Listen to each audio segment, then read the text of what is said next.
And here we go. We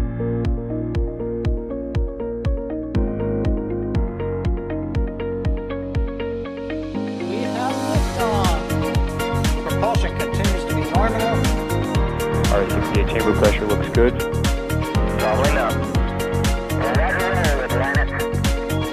Water towers fly! Yes! Tango down to nominal. Flight downside SC off. Bring in SC off. Off. It's orange! Orange 25! Oh my god! Oh my god! Decollage. What is it? Put that in the big bag, Eagle. 343 unfolds to go. Indeed.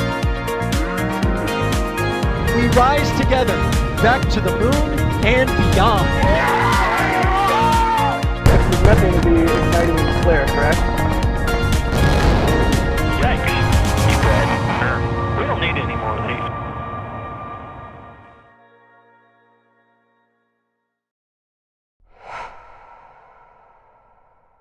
Hello and welcome to another Starbase live stream. We are NSF, NASASpaceflight.com, and you are looking at the business end of Super Heavy Booster 16 sitting on the launch mount at Pad 1.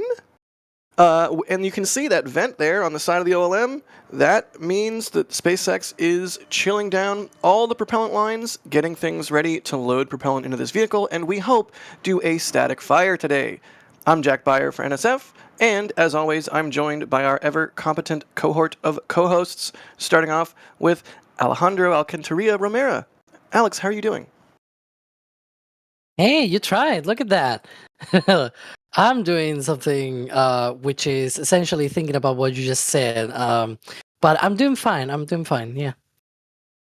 Awesome. And we're also joined for commentary today by Max. Max, how you doing? Good afternoon, everybody. I'm doing great. I mean, we are only 10 days after Flight 9, and there's already a brand new Super Heavy booster out at Pad 1, so always a good day. Always a good day indeed. And if you have any questions for us while we are doing the stream and while things are happening, it's a good day for you too, because you can just @ NASASpaceflight in chat and type your question out, and we'll see it pop up in some software we have running in the background. We also have Carson operating the stream. Thank you, Carson, for leaving your info card up slightly longer than normal, just so that I would see it. Thank you. Also, you can follow along on the socials if you have to step away from the stream or anything. You know, if you want to keep track of what's going on here in Starbase or elsewhere in space, you know the drill. But all right, let's get right into it. If you have any questions, ask your questions.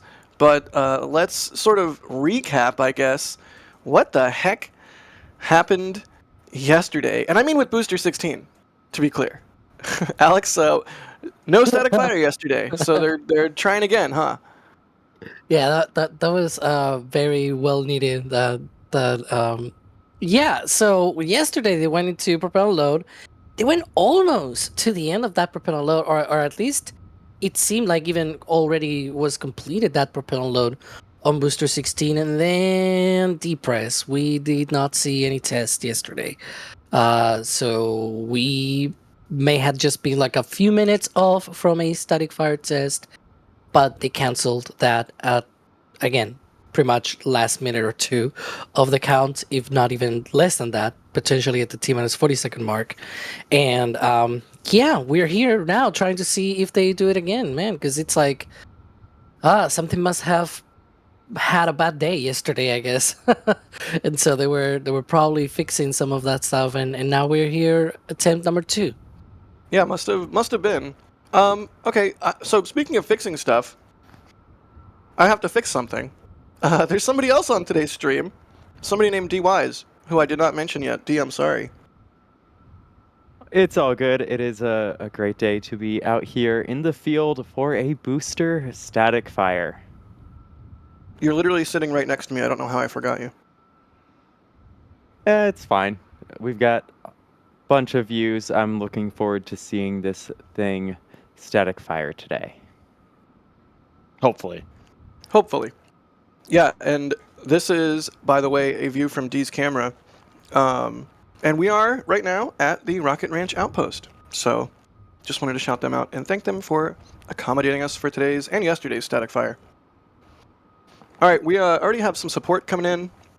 I do want to thank Ashent Carito for becoming a Capcom member, Phil for gifting a Red Team membership, Bideford, hey Bideford, for gifting 5, Haney's TG for becoming a Red Team member, and Jeff Rowe for gifting a Red Team membership. Thank you all so much.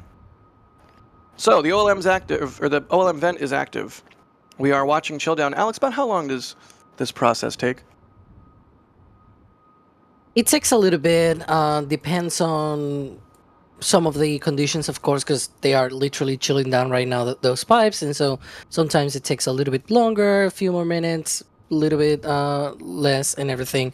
But right now, as things stand, we could have a test roughly in the hour and a half time range, essentially. So the OLM event, for example, yesterday was roughly 45 minutes long, right? Plus another 40 minutes for propellant load and whatnot. And so that's like, what, 80 minutes, 90 minutes, right? So that's an hour and a half or so. We've just started with the OLM event like a few minutes ago. So think about, maybe 1:20, 1:30 p.m. Central for a static fire test. We'll get better on that estimate as we go through the countdown, right? Once the OLM vent shuts down, it's pretty much roughly 40 minutes again to load the booster and things like that. And so then we'll have also the engine chill, which occurs always around the T-minus 20-minute mark. And so those different events will give us a more sort of, more precise time when the test should happen. Got it. Well, alrighty. Things hopefully shaping up slowly here ahead of the next launch of Starship. But this isn't going to be... We don't think Booster 16 is going to be on Flight 10, right? It's like they're just getting this done in the meantime kind of thing. No, I thought it's actually being flown on Flight 10. That's what I thought as well. Oh, Yeah. well, then I'm a big dumb idiot then. I thought they were going with another refurb booster. Maybe I'm an idiot. No, as far as I know, the director of Starship Engineering, Shana Diaz, said on X that they were going to be flying this one, Booster 16, and it's going to be caught on that flight. So we're going to have back a booster catch. I thought she said that, and then she responded to herself and said, actually, there's No. another expendable before that. No, she mentioned Booster 15. That was what happened. That she mentioned first Booster 15, and then she had to edit the comment and said Booster 16, Booster 15 will not be caught. Got it. Thank you, Alex. I appreciate your attention to detail. Sorry for that. Y'all, again, if you have any questions, keep them coming. I see them popping up. I'm looking at YouTube chat. Here's one we should probably hit right off the top. Jeffrey Nash is asking, why Pad 1? What happened to A and B pad? Oh no. Max, go. You can. You spoke first, so you get to do this one. Well, the one and only Dan Hewitt, who is part of the SpaceX comms team, tweeted yesterday a very controversial opinion. Well, I shouldn't say opinion; it's a fact, I guess. Internally at SpaceX, he wanted to settle a naming debate of what they call formerly known Pad A and Pad B, and he said it's Pad 2. Which then implies the existence of Pad 1. The problem is we don't know. It could very well be, given SpaceX naming schemes, it could very well be Pad A and Pad 2. But I'm joking. I'm mostly being facetious. But yeah, See, 1 and 2, I think, is the way to go. You say that, but honestly, I wouldn't be entirely surprised if that's the case. But I think just for the sake of our own sanity and not going back and forth, I think we should just call them Pad 1 and Pad 2. Or Pad A and Pad B. Whatever Bill floats R your in boat. chat says, A and 2, I will die on that hill. All right, Bill. A2. Bingo. But it's a good question from Jeffrey. We always try and I thought it was mirror... A1. That's delicious. We always try and mirror these SpaceX naming schemes when we know them, but we don't always know them. Like, for example, we're talking about the OLM vent that we're seeing right now on screen. I'm sure there's an actual name for that, like GSE chilled down vent or something. There's a fancy name. We don't know what that name is. I would love to know what that name is, but until we know what it is, we'll call it OLM vent. And then when we do know what it is, if we ever learn, we'll start calling it that. That's just kind of how it goes in Starbase. Good question, though. Here's a spicy one from Backyard Astronomy. What is the better rocket out of these three? Space Launch System, Saturn V, or Starship? I mean, we can all just say Starship and move on, or does someone have a spicy take? No, I'd say Starship. Alex? Um, Alex doesn't care. Alex cares yeah, not. I mean, I like, think they're great. I think we they're love- neat. we love them both. Like them we love much. the Saturn V, and we love SLS, as expensive and as slow as it is to build. We I love hate them it. both. No, I don't. It's orange, Jack. You can't hate it. It's literally orange. I do like impossible. that I do It's like that against it's the. orange. It is against the law for you to hate SLS because I it's didn't orange. say that. I didn't say that I hated that it was orange. But you hate it, and it's orange, so you I cannot do hate hate it. it. It's against the law. It's horrible. I hate it. It's also And why would you- beautiful. Oh God. Do Anyway, you have any thoughts? You look like you were about to unmute yourself. Yeah, I'm gonna go purely off what the true achievements that we've seen, and I'm gonna say they're all great and all, but Saturn V, I think for the time being needs to be held in a slightly special place. I'm getting you a pogo Really? stick for your birthday. I was not expecting that from you, D. Wow. I love SLS too, and I love Starship, seeing it be caught by the chopsticks and everything. They're all wonderful rockets. It's having to choose one is difficult, but for the time being, I think I'll say Saturn V, with that little bit of jealousy of, not being able to see it fly. That would be so cool. Frickin' behemoth. Good question from Backyard Astronomy. Keep the questions coming, y'all. Also, I do want to thank 33 Raptors Mimi for gifting a Red Team membership. Chromatic for gifting a Red Team membership. Jake Winlow for gifting 5 Red Team memberships. Space Pope, thank you so much for the super chat. They say, hesitant to bless things after I blessed the moon boop yesterday, but here goes. Bless this test? Thank you, Space Pope. And Brianna Matthews with a $20 tip to tips.nasaspaceflight.com, which goes directly to us. Thank you so much, Brianna. I say thanks again to NSF for all the coverage and to all the mods for their help in the chats and cams. Absolutely. Thanks to all of our mods. Alright, well, we are just watching some pipes get frosty and chill down, and hopefully soon we'll start to see a booster get frosty and perhaps even generate some thrust out of its 33 Raptor engines. But in the meantime, let's answer some more questions. What say you, fellow commentators? Bring it. All right, it's going to be Barat. It's going to be Broughton. Get broaded. Get Broughton, nerd. Sinwar is asking, what are the dark stripes where the left chine connects to the body of the booster? Oh, we might need a close-up cam for that. Sorry, Carson. Now? I suspect they're talking about the vents at the top of the tower side chines. Which left chine? Yeah, that's fair. Just from the start, because there are 4 chines. Which one is the left one? Sinwar, if you're in chat, feel free to clarify. Yeah. But the chines recently, although not super recently, have gotten some vents near the top of them, and also, of course, the Starlink antennas are mounted there. Nice shot there from, I think that's trailer? Nice. Yeah. Yeah, you can see the Starlink antenna, and you can see, well, can't really see the vent from here, but it's there. If you were talking about something else, buddy, they said the chine closest to the booster QD on the north-facing camera. North-facing camera or the camera to the north? So that would be minus what? Minus Y? This is excellent television. That chine. Okay. Now tilt up. We're here like backseat SPL operators, I guess. Carson wants to murder me right now. Let's do some more questions. I really do think it was just the vents that they've added to those. Liam is asking, what do you think will happen after the next booster rollback with Flight 10? I mean, I think booster gets its hot stage, right? Beyond that?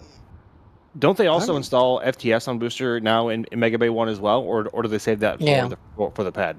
Yeah, good point. Yeah, Good they do point. that as well. Max, I'm really curious for you to get down here and see Booster 16 because it is gorgeous. It's so pretty. Well, Jack, if you remember, before Flight 8, you, myself, and Ryan Caden were on a boat in the Rio Grande, and we went by Massey's to record some stuff, and Booster 16 was over there before its cryo-proof test campaign. So we have seen it, just albeit without its grid fins and some other support structures on it that it would otherwise need for flight. But yeah, seeing it's weird because now we've seen what a slightly used super heavy booster looks like. And we know well and away what a lightly used and a heavily used Falcon 9 first stage booster looks like. So it's nice to see a brand new booster back out there, I have to say.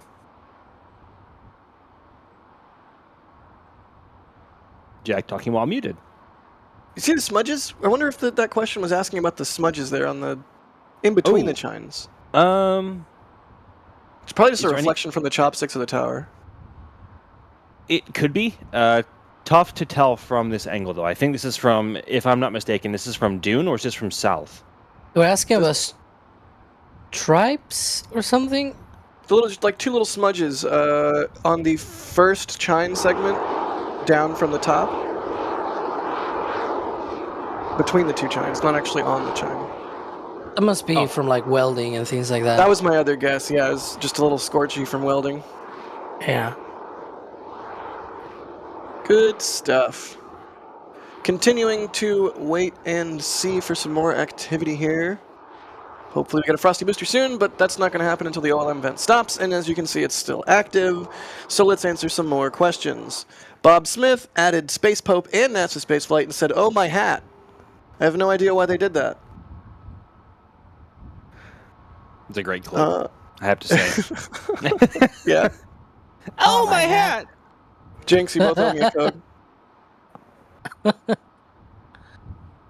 Jonah is asking, will Flight 9 cause a mishap investigation? If yes, will that delay Flight 10? Alex, go. Well, yeah, there's a mishap investigation that they need to complete, but whether that will delay Flight 10 or not is up in the air because they can just not complete it and still be good to return to flight. They have the flight safety determinations that, you know, they can request to the FAA, and if the FAA agrees with them, then they'll be led to return to flight, essentially. But yeah, there's a mishap investigation that they need to complete. That was confirmed pretty much like a couple of days after the flight happened. There you go. Six String Simpleton is asking, if the problems on Block 2 can't be solved, would you expect the rest of the testing campaign to change as a result? I mean, hear me out. I don't really think they're unsolvable. I mean, you can solve anything with enough persistence and effort. And I don't think SpaceX is like going to give up on Block 2 or anything. Maybe rush to Block 3? I don't know. But yeah, the testing campaign would change. If they can't get orbital reentry data, they're going to need to do something to get that. I don't know. Max, what do you think? Well, correct me if I'm wrong, Jack. The first ship, I think, V3 hardware we saw was labeled as Ship 39, from what we've seen, either from you or from Starbase Live. Is that correct?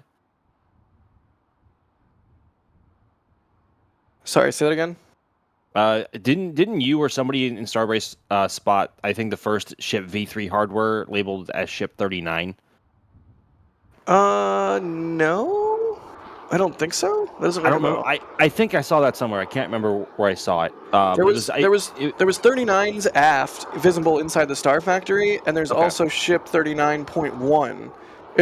If that label is correct and my pixely picture of it is correct, and that is in fact a point and not just like an errant marker mark, 39.1 would, following SpaceX naming scheme, mean that it is a ship test tank, potentially an aft, a ship aft test tank, in the same way that they're doing a booster aft test tank with booster 17, or sorry, booster 18.1 or test tank 17 over at Massey's right now. So maybe.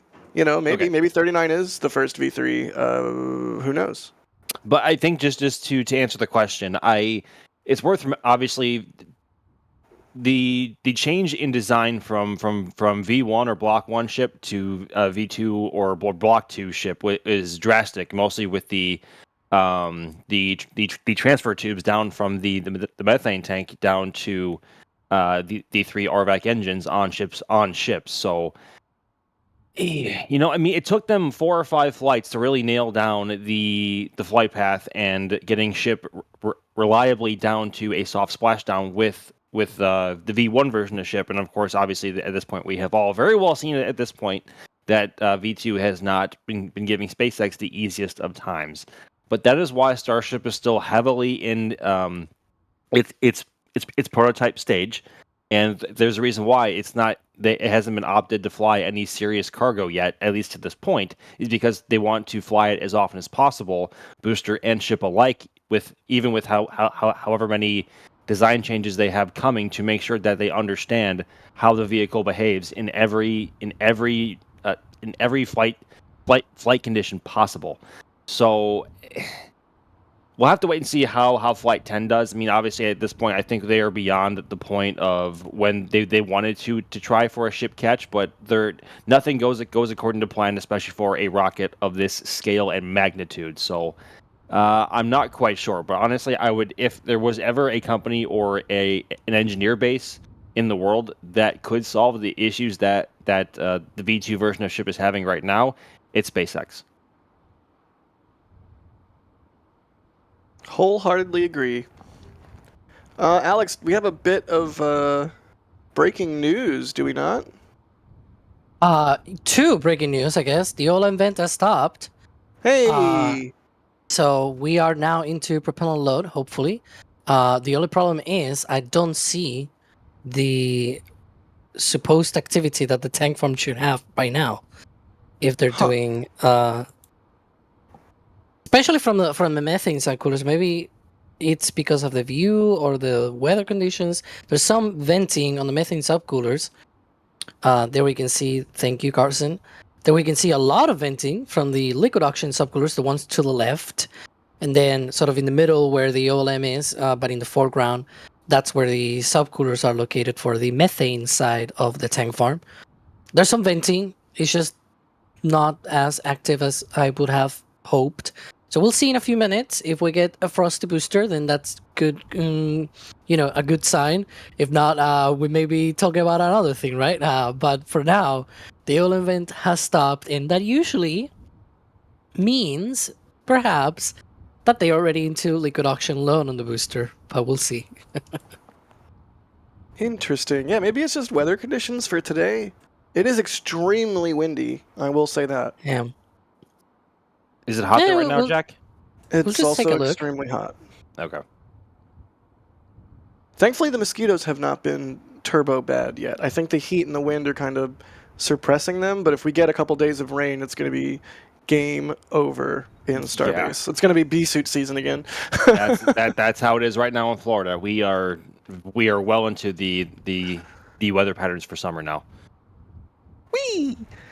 Alexander Sterling, thank you so much for the super chat. They say it has to be a B. B is the Padawan. Get it? Wow. Yeah. Wow. I'm mad at myself. That was perfectly set up too. Bravo. Jamal is asking, how loud is static fire at 12 kilometers away? I mean this in all seriousness. What is a kilometer? I know it's smaller than a mile. How many kilometers in a mile? I feel really dumb. I think a mile is like 1.6 or 1.7 kilometers. Interesting. So 12 calculator. I'm so bad at math. Kilometer is about 1,000 yards. That's not helpful. I know you think that's helpful. That's not at all helpful.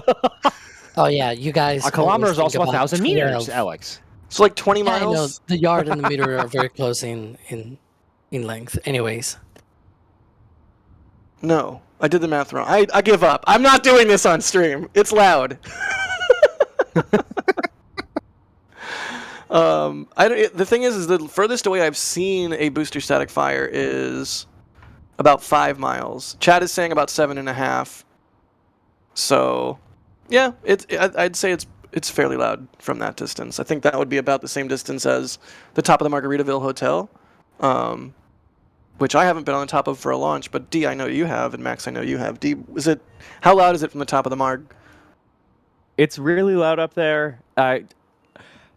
I've also have to put it in perspective of like the launches I'm used to seeing. Like I would say it definitely compares to a normal Falcon 9 launch with a Starship being on top of the Margaritaville. But then we've also got like if we're out where we are today here at Outpost, that's even closer. So that sort of messes with the scale a bit, but certainly quite loud.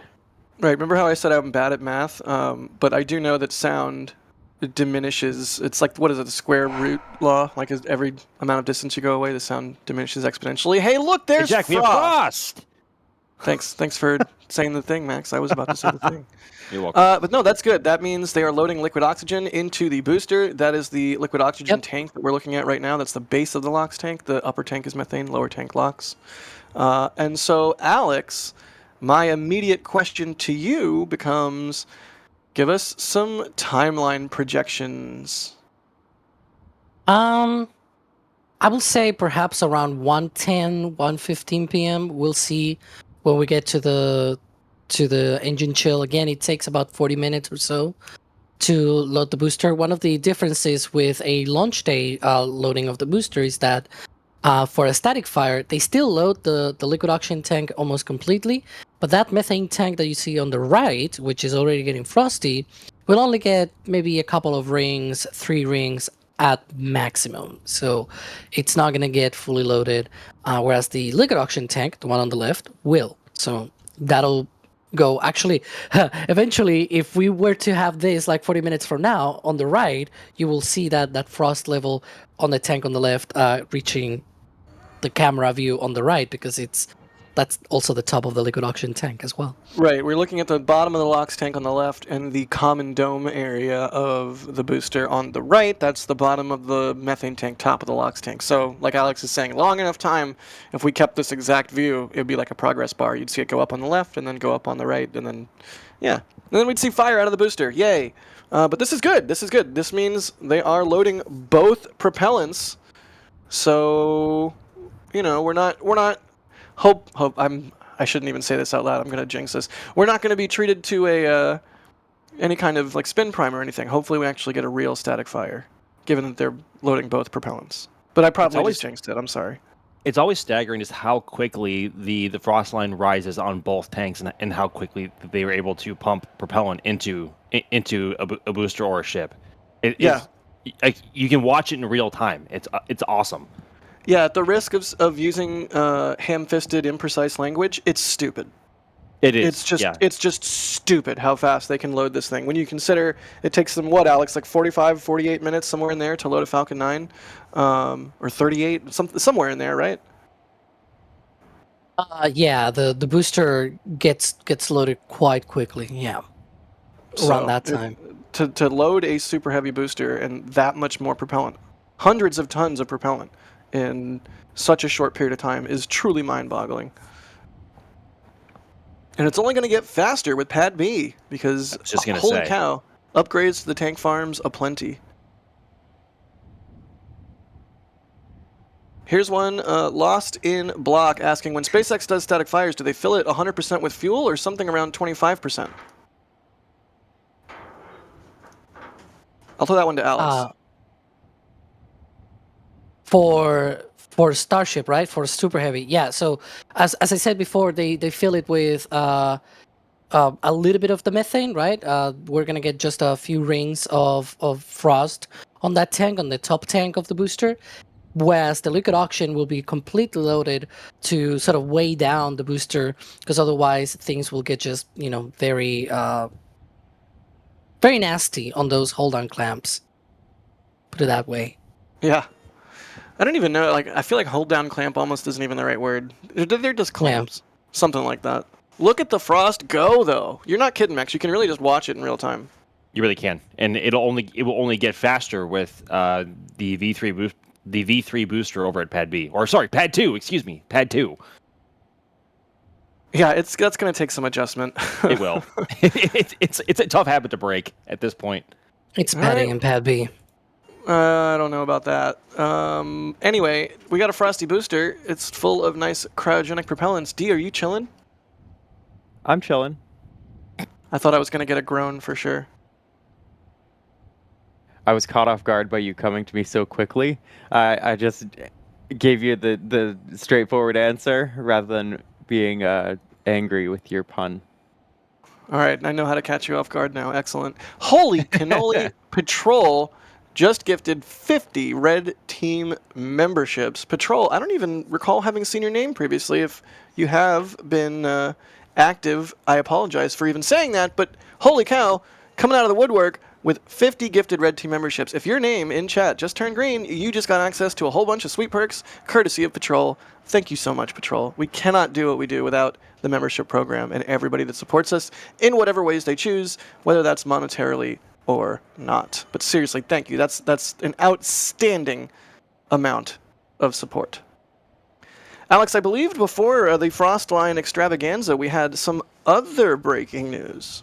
Yeah, that was the other one that we're sort of trying to talk about, and then boom, right? They stopped that oil event, and we got into propellant load. Hopefully, no actual booms though. And so yeah, we have news about the about this. I don't know which part are we looking here at the document. But somehow... Just explain it. Why are we looking at a document? Why do we care Carson, about stupid words on a stupid page? Okay, so the environmental impact statement for Slick 37, Space Launch Complex 37 at the Cape has dropped, and that is essentially for Starship. Carson, the pages that I gave you are for the PDF, not the document. Just saying. And so if we can go to page 8, which is the first one that I gave you. I'm sorry. There's two towers. There's 2 towers at 37. There, that's Exactly. the news. There's going to be 2 Starship towers at Slick 37 in Cape Canaveral. That's the news. Yay! Hooray! Okay, Thank you. whatever. There's going to be also catch towers, if you want to know that too. I don't want to know that, but do tell me more. No, I'm not going to tell you now. Now I won't. What about that? All right, I'll go read the document then. That's fine. In the meantime, we have a nice and frosty booster here, and we're going to keep answering your questions as propellant continues to get loaded into the vehicle. So yeah, let's just do that. How about? I mean, do we want to put Carson through PDF hell? Yes, we do. Always. It's always Carson's fault anyway. It's punishment. No, we like Carson.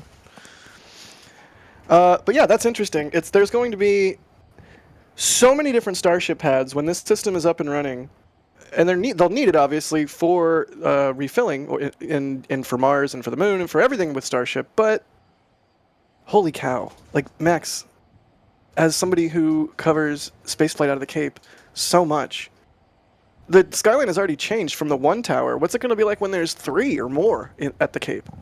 I mean, the goal is to have like even more than that, assuming LC-49 ever does come see the light of day here at the Kennedy Space Center. But this is something that I know D can attest to this as well. Like, this is something that we have been waiting a long time for. Florida Starship has always been one of the main targets that SpaceX has been aiming for a while, because SpaceX can operate Starship fully operationally out of Florida with a lot more variety in options in terms of orbital inclinations and just target places to go, and they are not limited to a very small corridor out of Starbase. So I can't wait. It's going to be it's going to be absolutely incredible to watch it here. It's been a long time coming. Can't wait. Alan P., thank you for the 10 euros. We appreciate you. And James Retired 597, gifting 5 Red Team memberships as well. Let's do some more questions while we watch propellant load. Here's one kind of keeping in the theme with version 2 ship questions. AstroJosh86 is asking, do we think version 2 ship issues will be solved on Flight 10? I'm going to ask D first. What do you think, D? I want to say yes. I don't want to be labeled the pessimist on this call. I'm gonna say yes, but I'm not gonna be holding my breath. Yeah, you don't sound super confident, but I mean, I get it. The last 3 flights have not been great. Although I don't know. I feel like Flight 9 kind of. Flight 9 was better. It went better than both Flight 7 and Flight 8 did. So it was progress. Granted, they still have some time to make up for those 3 flights compared to what happened, especially from flights 4 to 6 and how far they got with those. But it's certainly a direction that SpaceX can absolutely reach. And while the V2 version of ship is giving them issues right now, once they have them sorted, V2 and the eventual V3 version of ship should be absolutely streamlined in terms of operations. Alex, what do you think? They're going to solve the version 2 issues on ship on Flight 10? I'm gonna drop a bomb here. Very hot take, but I don't think they are V2 ship issues. They are Starship issues. What do you mean? Elaborate. Yeah, so the only, seemingly at the very least, right, the only V2 related issue that happened in the past 3 flights was on Flight 7 with the harmonics.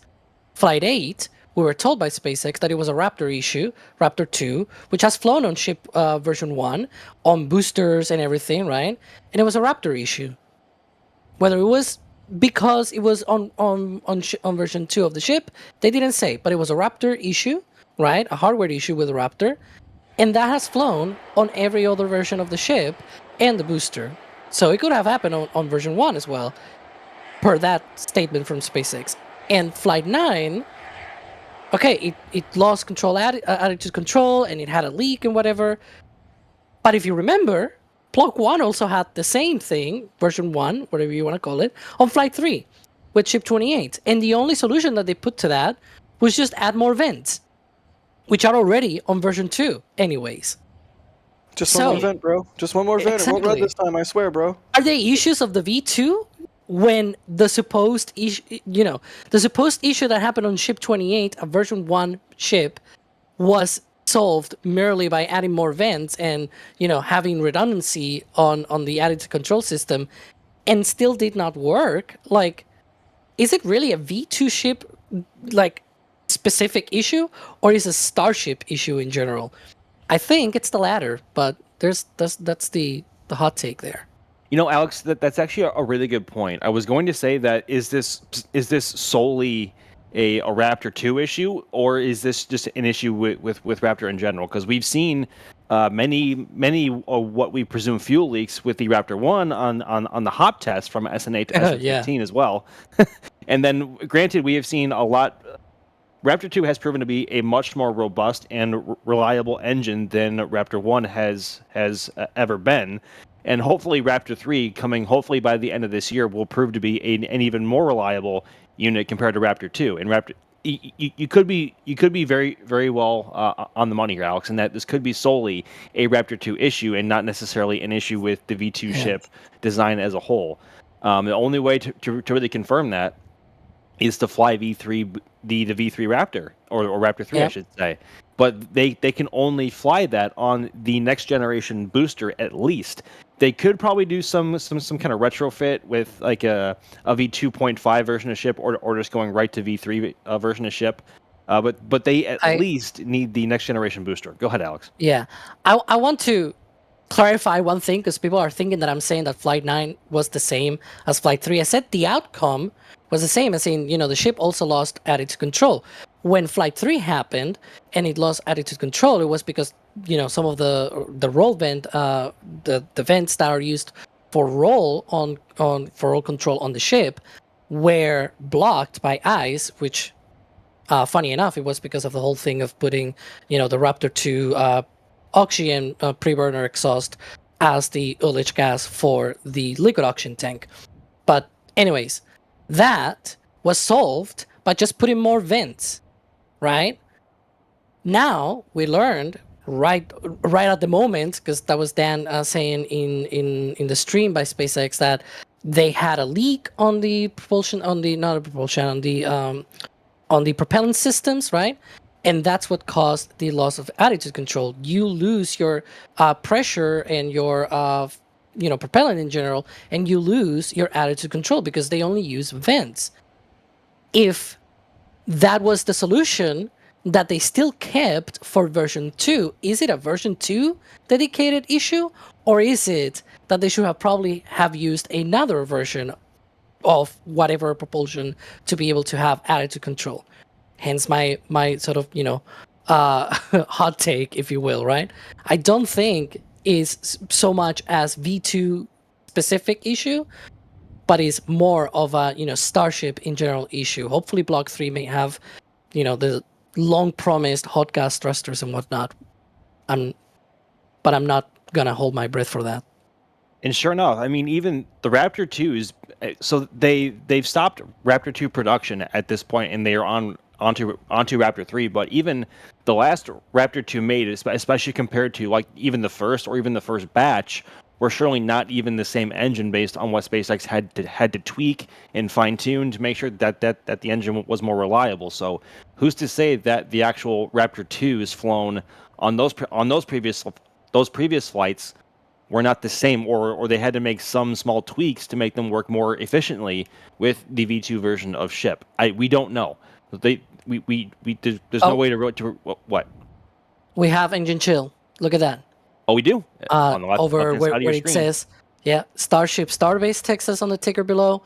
Then above, that's the vent for the engine chill. So 20 minutes from static fire test. Hopefully, that will be at 1:05 p.m. Central if there are no holds, of course. So that's It's just actually a great Go ahead, point. We've got people in chat asking how long until static fire. So you said about 20 minutes. What other things can we look forward to up until that static fire to give us a good idea of when it will actually take place? One of the neat things of this booster not having any spray on foam or anything is that it has a lot of frost on the outside, which means as you get more propellant on it, it gets more frosty. So that'll be a progress bar. You can see there the liquid oxygen tank is roughly halfway through the propellant load. Of course, the methane tank is pretty much where it's going to be. It may be loaded a little bit more, but not more than that. And then, the liquid oxygen tank will go all the way to the top of that tank. And so one of the things that we should be looking out is for when it gets close, because then we're gonna see the OLM vent coming back as they wrap up that liquid oxygen load on the booster, and that'll be around 3 minutes before the test happens. And so that'll be sort of the next major milestone to watch out for. But in the meantime, it's just a matter of looking to see that frost rising and getting close to the end of that propellant load. Mighty good looking booster with a whole bunch of frost on it. We're getting close though. That's a good sign. D-Wise, someone named D-Wise is asking, do you do anything special for coverage or views of this static fire? That's an interesting question. I wonder if we have someone, maybe even with the same name, who could answer that. What a weird coincidence. Yeah, so as you'll notice, we've got a couple different angles. So that view is actually from out here. It is a hazy day, but this time around we have a couple different extra close-up views that you can expect to see in slow motion. This camera has been set out over the past day and a half or so for a nice wide shot of everything, and that is actually also going to be slow motion. We've got this super up-close view of the OLM for the firing, and there is another view of the OLM that we don't have live here, but that will be another slow motion shot that we will have out from the same perspective as this view, but a much tighter view on the OLM. And so while we'll have lots of replays here on stream, you'll also need to keep up with the socials to be sure to catch all the slow motion once we can go and recover our cameras, because we also have stills cameras out there, and I know that Jack also has another slow motion rig out there. Yep, I've got a slow-mo rig, basically same framing as that other shot, and it's going to look nice. Hopefully it works. hopefully we get some really good views today. The wind direction is always something I look at when it comes to static fires and imagery of Starship in general, because the plume off of Pad 1 is absurd, so you sort of have to take it into account. And if this wind direction and speed is going to do what I hope it does, then views from the south, or views from where we are at the Rocket Ranch Outpost, or views from those remote cameras you're talking about, are going to be really nice, because maybe we'll get to see some mock diamonds or some actual plume coming out of the engines versus just dust. But That would be awesome. you never know. It's always a roll of the dice when it comes to Starship. But yeah, good question. Whoever asked that one, that's a good one.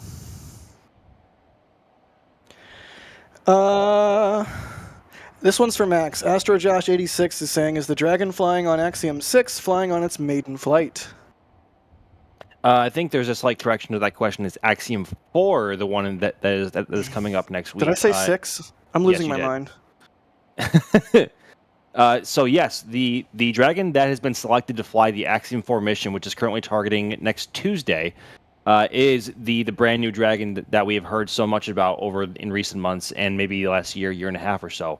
It is the first brand new Dragon that we have had in a while, and it is also the last Dragon capsule that SpaceX is going to produce unless they have another request from either NASA or some other or somebody else to build a new one. Which means that it is currently without a name, and the crew of Axiom 4 will get the very lucky privilege of naming their capsule. And if I'm not mistaken, they will be the first private crew to be naming their capsule as well. It's because Endeavor, Resilience, oh goodness, what are all the names? So going through the at least the crew Dragon fleet right now. My goodness, I can't talk. We have Endeavor, we have Resilience, Endurance, and what's the last one? Alex, help me out. What's the last one? Hang on, which ones did you say? So we have Endeavor, we have Resilience, Endeavor, we have Resilience, yeah. Endeavor, Resilience, Endurance, and then Endurance. What's the last one? Oh my god, I cannot believe you forgot about the fourth one. I know what it is. Oh no! What do is you it? guys like in the US? You like freedom! Oh my god! Oh my god! That was amazing. All right, I may as well just log off after that. But yes, so there are currently 4 in rotation right now, and this will be the last one that we are aware of, and it is still to be named. So I'm genuinely curious to see what the commander Peggy Whitson is going to be saying post separation from the Falcon 9 upper stage and naming Dragon. And it'll be quite exciting either way. Definitely exciting. Speaking of exciting, I can definitely feel my adrenaline ramping up as we get ever closer to this thing being full of fuel and ready to go. I want to see some mock diamonds today. That would be a nice Friday treat, especially after the chaos of the week. Speaking of, we do have the flame trench coming up later on today. What do I even say about it? I've seen a lot of people in the comments and in chat saying they're excited for the flame trench. I hope you're ready. I can say that it's probably not going to be the most spicy thing that's going to happen on a live stream today by NSF, I guess. Yeah, The that's hottest fair. thing, right? That's fair. If there was ever a candidate for a 5 or 6 hour show, this might be that. Oh, please no. I'm just saying. I woke up at 4 a.m. today. Please no. Cool. Let's keep doing some questions and waiting for this thing to be fully filled. Here's one from Aaron Pickering asking, with a $10 super no less. Thank you so much, buddy. Do you think SpaceX has an internal line between a test flight anomaly and a fundamental design flaw, or a point where a broader system redesign becomes necessary? Yeah, absolutely. I assume you're asking about ship version 2. But I mean, with anything, you try again. If it continues to not work, then yeah, you probably want to do a redesign. But I don't know. Am I missing something here? Anyone feel free to jump in if you disagree. I mean, the way SpaceX operates and evolves all of their launch vehicles varies from basically everybody else in the industry, and in that they are iterative, and that they evolve over time as they fly more and more and more, and that is why they're so well known for just flying and blowing stuff up. That is part of how they evolved their launch vehicles. I think if there was some kind of catastrophic failure with, like, say, Super Heavy, and God forbid, like there was like a pad fallback or something, or if ship exploded at hot staging after like maybe 3 or 4 good flights in a row, that might raise some serious red flags, either in terms of build quality, or if there's some genuine design flaw there that they just got lucky with or just missed. I'm sure they do, and obviously we don't have a view of how that all works internally. We can only observe whatever they pump out of the Star Factory and Mega Bay 1 and Mega Bay 2. But there has to be, I'm sure. But if there was an absolute disaster, that would, I think, warrant a stand down for a number of reasons. Yeah, for sure. You know what else is for sure? Father's Day is coming up. Father's Day is coming up, and if you want to get something from the NSF shop for your pop, well, you got to do it today to have shipping arrive in time. But there's a whole bunch of really great stuff in the NSF shop for dads and for everybody. But I did want to call out that because Father's Day is right around the corner, if you have a dad that keeps up with all the launches or watches NSF, you could give them a L2 membership. Or if you have no idea what to get them, you could get them a gift card, because then he can choose whatever he wants from the shop. Don't get your dad something lame like socks or a tie. Get him something cool. We've got the Thrust Collection t-shirts. We've got the new Hawaiian shirts. We've got all kinds of cool stuff. And, of course, look at Max's beautiful face. Hey, Jack. But yeah, seriously, treat your dad to something nice and help us out in the meantime by supporting what we do. We can't do this stuff without the membership program in the store. Those are like 2 of the legs on the stool that keeps NSF up. You don't want us on the ground, do you? But seriously, thank you everybody for even considering heading on over to the shop and grabbing something. Again, if you want something for Father's Day for your pops, it's gotta be ordered today. All right, we are getting into the thick of things, potentially under 10 minutes, right, Alex? Yeah, we should be just a few minutes away from the end of propellant load on the booster. You can see there that the liquid oxygen tank is almost full now. We'll say roughly, 80%, or at least 3/4 of the way, right, Jack? Yeah, 3/4, yeah. Yeah, around that. And so we should see that oil invent coming back, and that'll be the wrap up of liquid oxygen load on the booster, and then a few minutes later, hopefully a test. So yeah, just potentially under 10 minutes from that. My heart rate is spiking.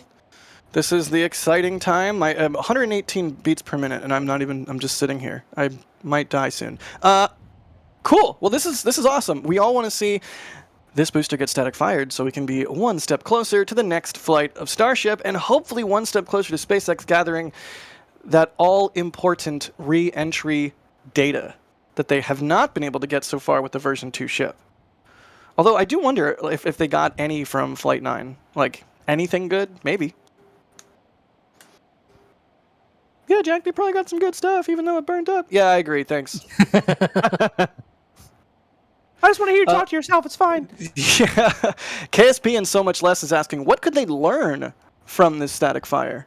I mean, the obvious one that pops out to me is if engine no work good, along with all 32 other engines. If they find a wonky one, they can swap it out. Alex, what else might they learn from this static fire? Because this is on the Raptor video. So, this type of testing that you see here about to be performed is what they call an acceptance testing. Essentially, what they're trying to make sure is that the booster is ready for flight. Now, for Falcon 9, we see that all the time ahead of the first flight of a booster.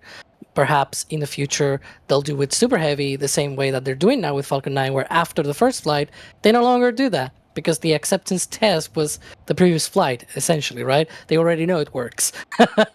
That's sort of the whole deal. And so with this way, what they can test is the interaction between the propulsion system, right, those Raptors, and also the propellant systems, many other systems like pressurization and whatnot. There's a bunch of things that are tested when you are when you are firing those engines while attached to a vehicle. Essentially, not just even that they work, but that they work when they are connected to a vehicle, because it's not the same when they are connected to a test stand than when they are connected to a vehicle. Very much different conditions, and even less when they are on a vehicle that is flying through the atmosphere at very high speeds, right? And we saw that on the potentially that might have happened, for example, on the landing burn of Booster 14 on its second flight, essentially the last flight of Starship, where that landing burn might have not done a good thing to that booster. Essentially, it exploded.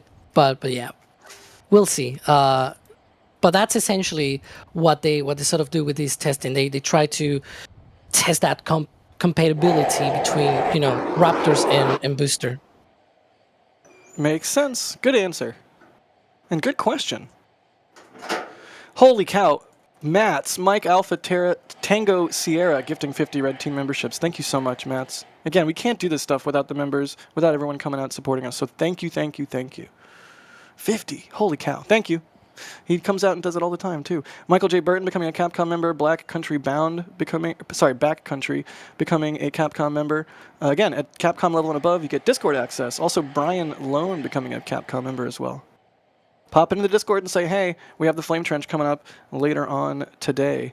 And you get pre-show and post-show access as part of being a Discord member. Hey, that's loud. But that's a Venting Venti tends to booster. be Jack. That's true. Max, you've been out at the pad when the booster's been active or when the tank farm's been active. Oh, look, we got some venting from the side there. Did you see that? Yes. The left side by the common dome. Yes. But yeah, it can be deafening. Sometimes I'm out there and I'm like, ooh, I kind of want hearing protection. Weren't you, I think, one of the first ones out there for the first ever test of the water deluge system, and it just scared the absolute crap out of you? I don't recall that.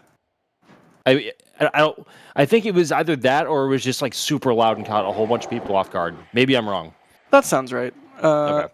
Yeah, I'm not sure. I don't know if I saw the actual first one. I think I might have seen the second one the first time I saw the deluge active. I'm not actually positive. I'd have to go back and look at the numbers and everything.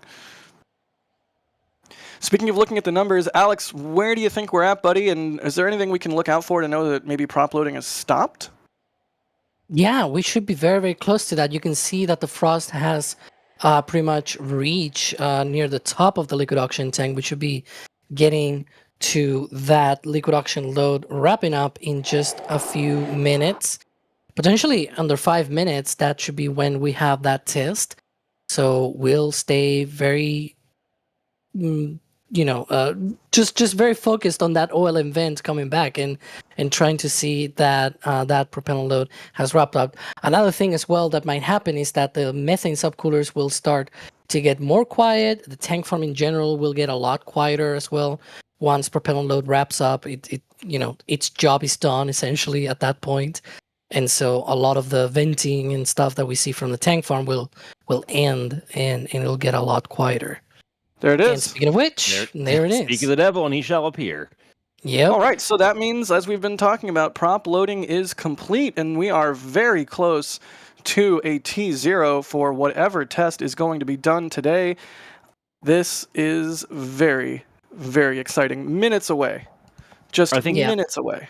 The next item to look out for, which means we are within seconds, is the start of the DSS, or the detonation suppression system, which is a mixture of nitrogen and water flowing from mystifiers below the booster, just below the ring on the launch mount.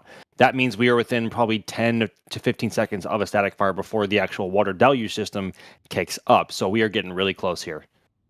Yeah, and even before that, it's a bit more tricky to spot, but there's a precise vent that occurs always at T-minus 40 seconds, because that's when they have their hold gate, so to speak, right? Like, that's where they could, if they wanted to, hold for a test or a launch or things like that, right?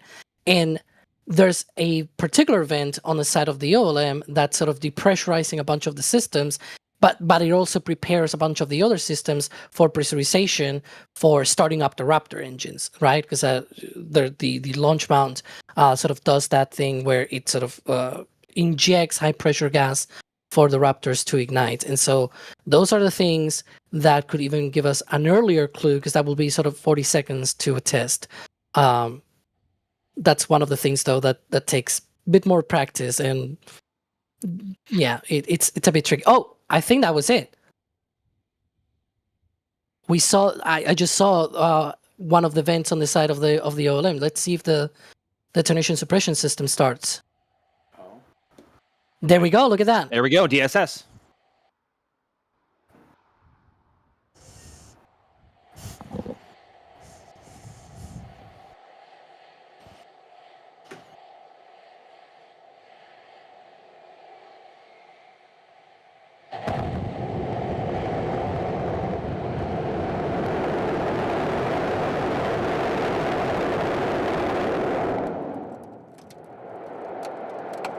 Let's go! Oh my god, that was epic. Oh my god, that was epic.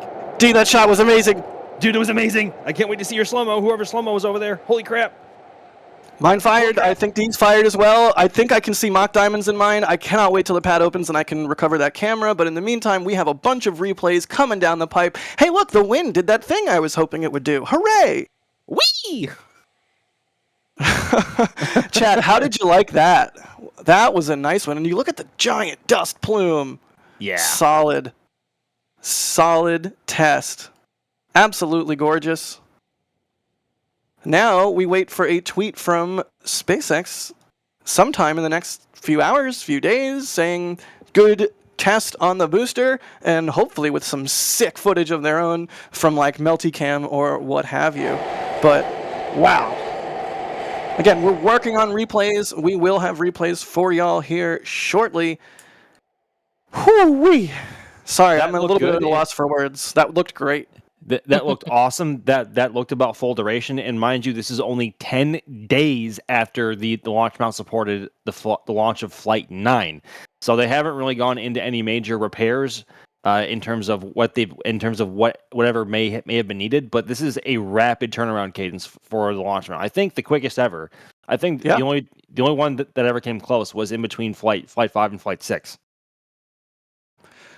Yep. It's truly impressive. I mean, even on this old, busted, essentially obsolete pad, clearly still increasing the cadence every step of the way, every time they can, trying to find efficiencies, trying to get this testing done more rapidly so they can get more data. Hey, look, we got a Venti booster. Hi, Booster 16. While we're working on replays, they are in work. They will be coming through here shortly, and we will get to ogle all the amazing different camera views. Again, great work, D. I'm so glad Carson cut to that. That was a really cool shot. I can't wait to see the replay. I think I can see a SpaceX drone right around the base of the booster now. Oh, nice. Neat. All right, I'm going to thank some people while we wait on some replayage.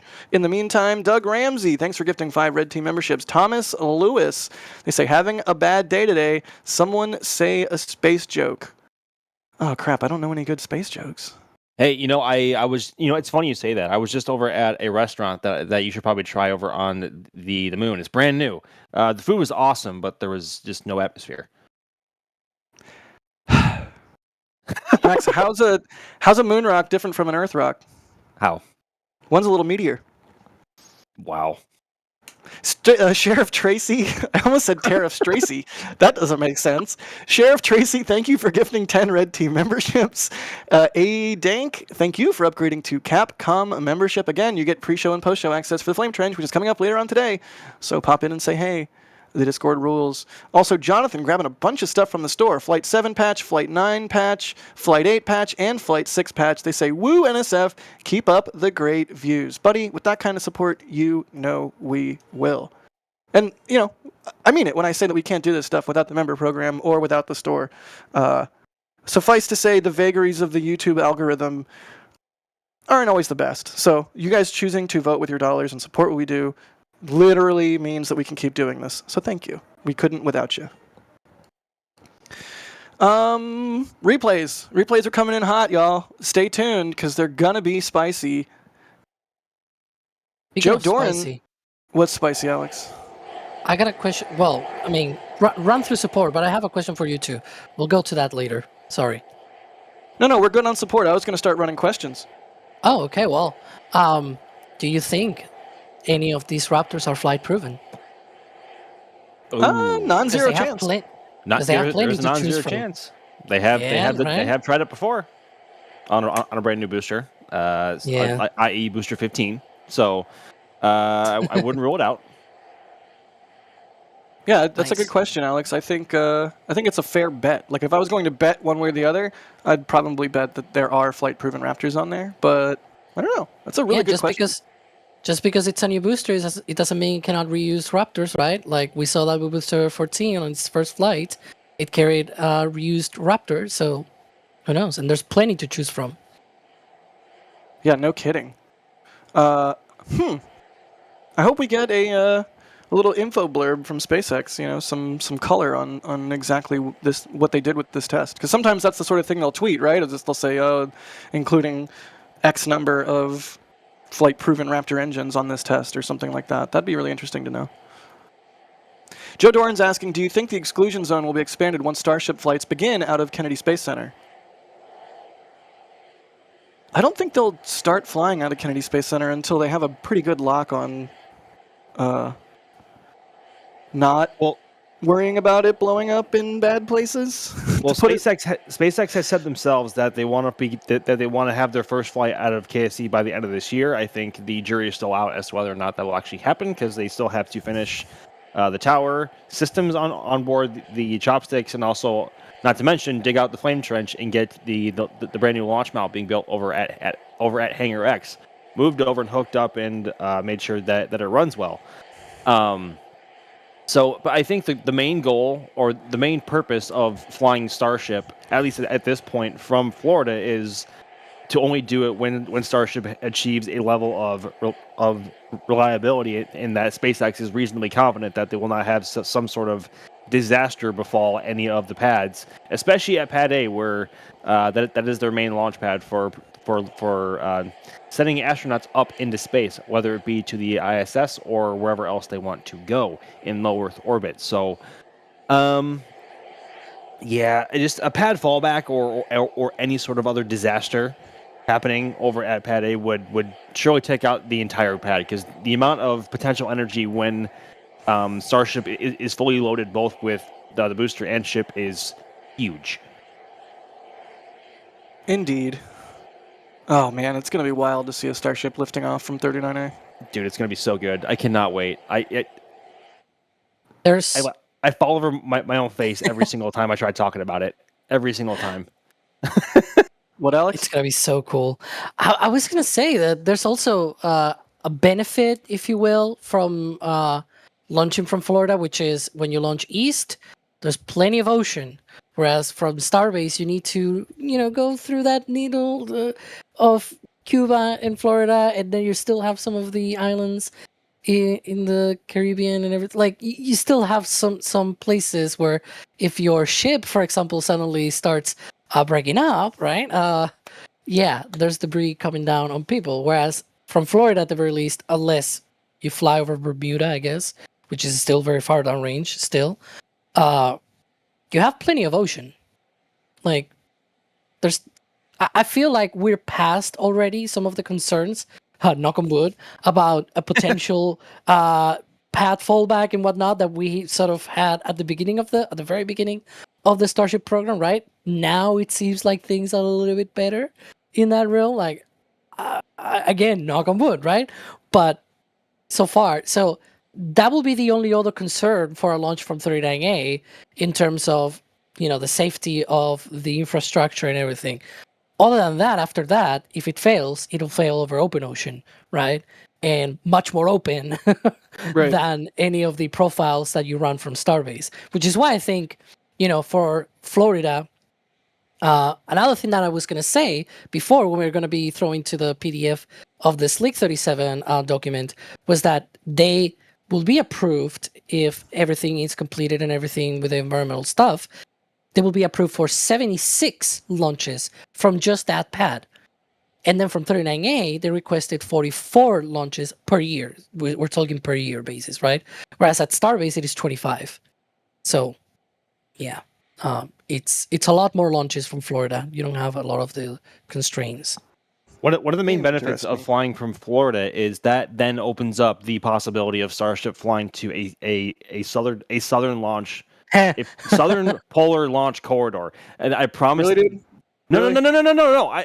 I mean that genuinely. That was not meant to be a dig. And the reason why I say that is because for everyone watching from south of the Cape, like Cocoa Beach, Jetty Park, Satellite Beach, we've all seen what Falcon 9 looks like when it flies polar in borderline right over their heads, at least from their perspective. Imagine Starship right above your freaking head, flying polar. It's going to look absolutely incredible. Well, too bad it'll be doing polar launches out of Slick 6. That's the other thing that I was going to say. They looked at Slick 6 for a Starship Launchpad. It is on that document. It just doesn't meet one of the requirements, which is the requirement for 76 launches per year, but lower the requirement, and you might get Starship from the West Coast. Just saying. That'd be so cool. I'm of Starship out of Vandy would be... Yeah, go ahead, Jack. I'm of the firm belief that it's a matter of time, but maybe that's just me huffing wishful thinking. Maybe not.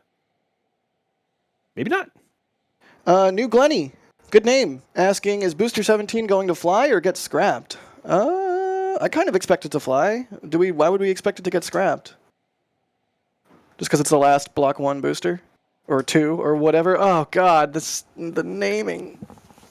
I mean, I guess it depends on how many V2 ships they have left lined up to fly, and as we know, the current V2 ships can only fly on this current generation of booster. And we know SpaceX wants to try and push further with more reflights of Super Heavy with recovery. So if they fly those, if they fly reflown boosters often, they might not have space to fit in a brand new booster to fly a V2 ship, assuming there's any left to fit it. So there is a little bit of concern there, but I honestly don't know. I'm not sure. Yeah, I mean, we've been saying, right, that for now it all looks like, Ship 39 will be the first version 3 ship, which means there are 3 remaining Block 2 ships. Block 3 ships will have a different quick disconnect. So if they wanted to fly them from here, from Pad A, they will need to modify the quick disconnect. I mean, it's not that they couldn't do that, right? In theory, maybe they could do that. But let's say that will probably take a lot of work. So 3 launches remaining of the Block 2 ships and also Block 2 boosters. And so that means if they fly 16 and they catch it, then it'll all depend on what they do on the 2 other flights. If they also refly 15, they could also decide to refly 16, and then that means 17 doesn't fly. Or they reuse 15, but they don't reuse 16, and they fly 17, right? That could be the other option. My thinking, though, that whatever happens, I think that for their future construction efforts and whatnot, because the boosters have a different aft end for Block 3, right? It's different, like even the clamps and everything are different. And they're starting to build Booster 18 in the Mega Bay 1, and at some point it's going to be completed. And they're gonna need to have a place to put it to do processing. One of the 3 processing stands inside Mega Bay 1, therefore, will have to be converted, which means they can only work on 2 boosters at the same time. Anyways, let's go Replays. But just saying. There you go.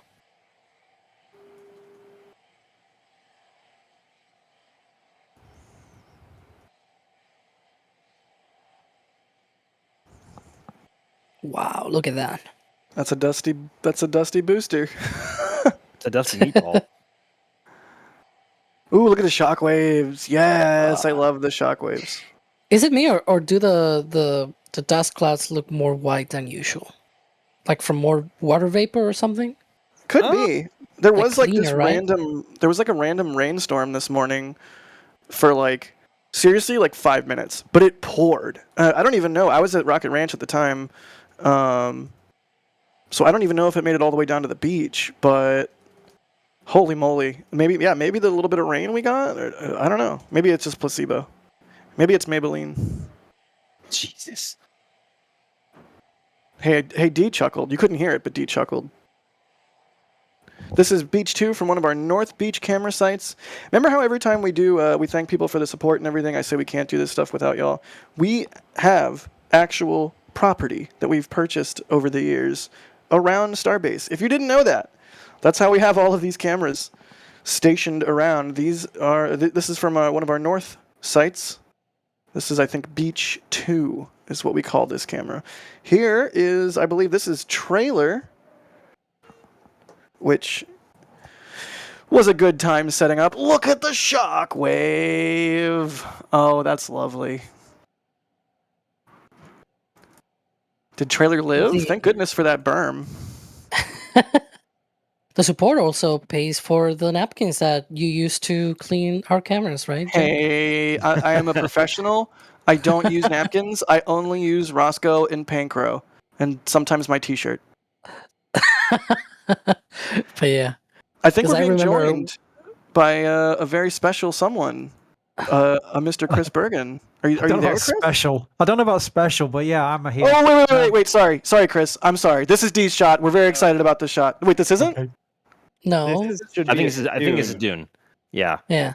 Okay, D. Okay, well, D freaked out and slapped me on the shoulder. Sorry, Chris. Welcome to the stream. Hello. That's a bit rude, wasn't it? Yeah, good static fire. I think I'm on for like the last 10 minutes, but that's fine. That's pretty my limit these days. Yeah, it looked pretty good, didn't it? It looked like it was all the engines and duration. It's very hard to tell.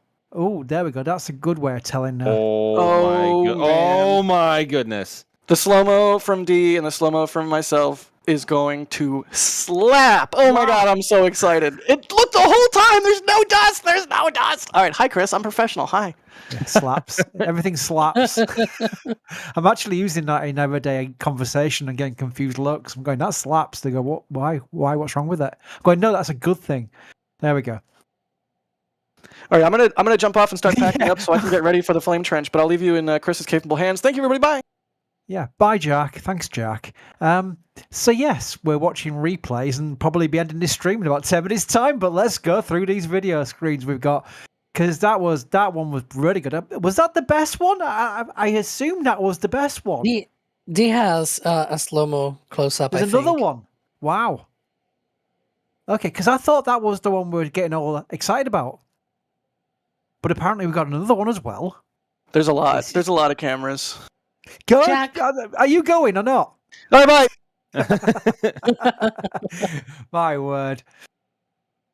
But yeah, Alex, did it look good to you? I mean, it's impossible to tell without the mount camera, which SpaceX may put a tweet out on later. But it did look good, didn't it? Yeah, I mean, I did not see any weird stuff there. It pretty much looked like a standard, just static fire that you see every now and then with these boosters. So yeah, we'll just wait for. Obviously, we'll not be waiting live for that post from SpaceX. Maybe it gets out by the time of the flame trench. So watch the flame trench, right? But yeah, I mean, it usually takes a bit, to be fair, for SpaceX to talk about that. Look at that. Is this from Outpost or River? That looks like it's from River. Yep. Okay. Yeah, those two sites are rather close, so that's why I always confuse them. That might be the clearest angle for either a launch or a static fire that we've seen from that Dune perspective. I cannot wait to see more replays out of that. Holy cow. I cannot wait until we see this view, but with a booster catch on one tower and a ship catch on the other one. That too. I've got something more interesting. Hey, Max.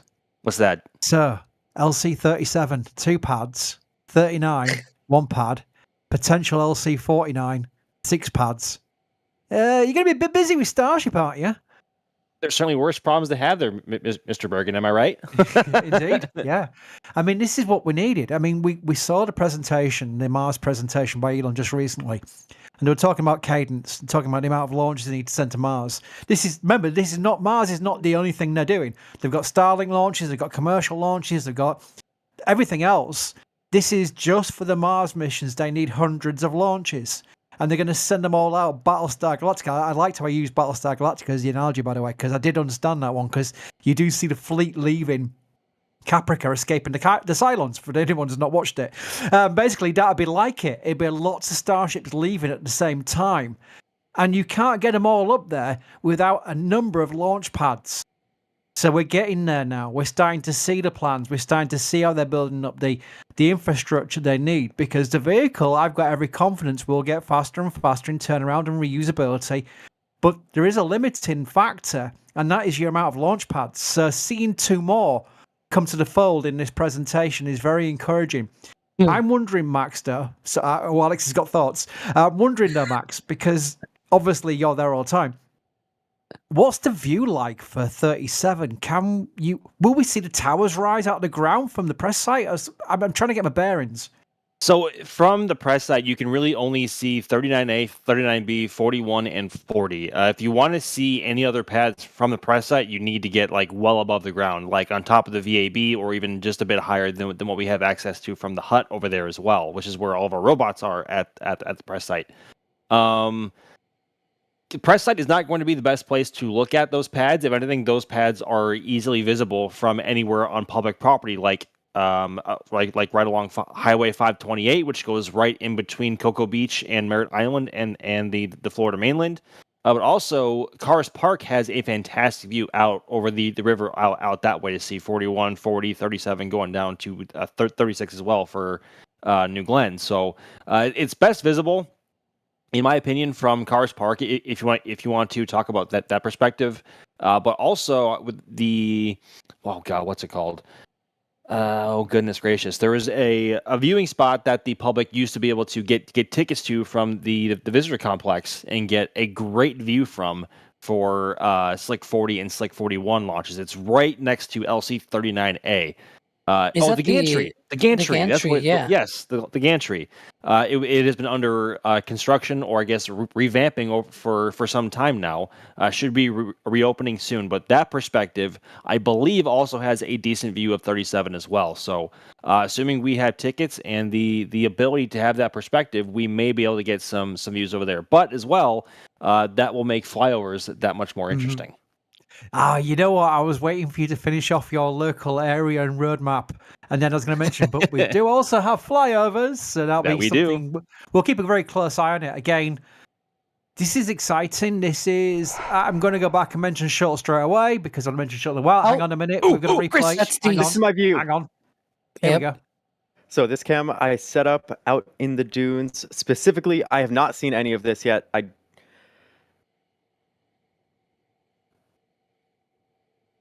Wow, look at that. Dust stays clear. Oh my gosh. Get out the way! Get out the way!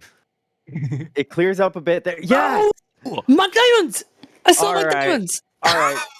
So you'll be able to see this in more detail later when we have the slow-mo off of this camera, because while you're watching it in real time right now, it was recording in slow-mo. And I also have to say, I was here with Jack, of course, watching it in person at the Rocket Ranch outpost. And I mean, we had such a great view of the static fire. I've been here for launches before. It's a wonderful view, and you can actually get that view. They have their pre-sale tickets for viewing. It's the best place to watch a launch from down here. Be sure to give our friends at the Rocket Ranch outpost some love. Yeah, it's actually a wholeheartedly agree chatbot with command, so we can make sure people can click on an actual link. If you type in !ranch, it'll come up. Nightbot will help you by saying, "Oh yes, Rocket Ranch," and then a link to it, and that's where you can click through at your viewing pleasure to have a good look around his site, and you can maybe arrange to get yourself down there, because who doesn't like big rockets? Alex, I think you had something to say. We're talking about 37 and the two pads and the launch cadence. I don't want to cut you off and go to other questions. So let's hear Alex's thoughts. Yeah, because there's also going to be 2 catch towers, and so that means we're going to have more questions about what the 4 towers are for. Oh goodness gracious! Oh man, gives a whole new meaning to the old 4 towers. The old 4 towers question. Alex, why are catch towers back in fashion? I don't know. It seems like that's going to be the plan. That's what the document says. It says 2 concrete landing pads, approximately 225 feet in diameter, could be constructed on site if space allows within Slick 37. 2 catch towers, similar to the integration towers, will be placed on the landing pads. So that's Yeah. You know, on TV shows where sometimes you see him filming and you see the floor manager going with his windy up sign. I'm getting that from Carson, but I'm going to make sure I just thank some people because I've seen it still in the panel. I'll make sure they've been read out. They might have been read out, but if I read them out twice, it's better than nonce. Nonce? No times at all. Great test today. This is Anonymous. And I'll tell you what, I've only been speaking for 5 minutes and my mouth is going... you got something from the store. You got the patch, the Flight 9 patch, and I saw a question about that. Stephen Murphy asked, when SpaceX launches every 3 to 4 weeks, will NSF manage to keep up with the patches to match? No, I don't think so. I think we'll be going to dedicated flagship missions like refilling and things like that, because before long it'll be taking too long to do. So we won't be able to do it every single mission when they get to that point. But when they get to that point, let's face it, that'll be exciting times. And you also got something else. Let me click on that before we get to it. Let's see what comes up. It just takes a few seconds. Another patch. You got the previous. Is that Flight 8? Yes, it is Flight 8's patch. There we go. So you got 2 patches there. They're both pretty much running out. I know Flight 9 we've still got some left, but Flight 8 I think is down to like 10s, if that. Electronic Dancing Commander. What a username. Will Pad A orbital launch mount be dismantled and a flame trench construction started? Yeah, I think they're going to copy Pad B, aren't they, Alex? Yeah, that's pretty much what we are thinking about. Yeah. Very Hopefully good. we get a really nice view of those dual tower launches. That's gonna be awesome. Very exciting. Phil, just because Crispy, welcome. Well, we're going to end soon, so I've only been on for a few minutes. By Shuttle Horses Yorkshire Tea, L2. Thank you very much, Phil. You're like a one-man advertising board for us. Very much appreciate it. That is on the left-hand side, the plans in the documentation. The thing I was going to add was, it does look like it's taken a long time to write it, to the point that a lot of things are kind of out of date. So I do have a question mark of whether this will be the final design, because they've got the old orbital launch mount design we see on Tower 1, Pad 1. Oh my, I'm not going to get used to saying that. Rather than the new design. So it may be refined yet still, but it was a big, long document, so it probably took them a long time to write it. Michael says, I see you're also using Pad B. Will Pad B, it's now Pad 2, first be used for a launch or a catch, and what ship or booster you guys rock? Well, thank you very much appreciate that comment. I think the first time we'll see Pad 2 I'm so saying Pad B, Pad 2 in action will be a catch of the ship. Is that correct, Alex? Yeah, at least at some point we were thinking that Pad B will be used for ship catches, right? That because the chopsticks there are the ones that are sort of capable of being able to, the landing, the catch pins essentially on the ships are only meant to be used on that design of the chopsticks, right? And because of different geometry things, it's a whole complicated stuff to explain right now. But essentially, we thought at some point that was going to happen. And if you watch the presentation from a couple of weeks ago, they show the ship catch happening from Pad B. So like, there you go, right? Like it's on that tower. Other than that, I mean, we'll see if it actually happens that they catch a ship first before a launch happens from there. But there we can see sort of the action area. Well, now we no longer see for launches from Sleek 37. There's a lot more open ocean, as I was saying before, to be able to launch Starship from Florida. Very good. And thank you also to Claudia, who became a Capcom member, so you now have access to our Discord. I remember Discord at that level, and it's a really fun, interesting, and very friendly place, unlike most Discord servers. So thank you for your support, and I'm sure you'll get a lot of enjoyment out of that. Okay, so I was coming on the tail end of this to allow Jack to get ready for the flame trench, which I'm sure will be very spicy. But I want to thank Jack for being on earlier and covering most of this stream for the static fire of Booster 16. Thanks also to Alex. Thank you, Alex. It's my pleasure. Thank you also to Max. Always happy to be here, Chris. Thank you. Thank you to D and your special cameras. Of course, it was an absolute pleasure. And thank you to Carson, who is our producer, but has some kind of magical stealth mode where I can't see Carson as producer. So right now on the screen I've got showing who we're doing this commentary stream, and it looks like we've got no producer. It's crazy. It's really freaking me out. But thank you to Carson, because I never thank the producer. So I'm making sure I'm saying Carson. There we go. Until next time, which will be the Flame Trench coming up very, very soon, followed by This Week in Spaceflight. Thank you for joining us, and until next time, goodbye. And here we go.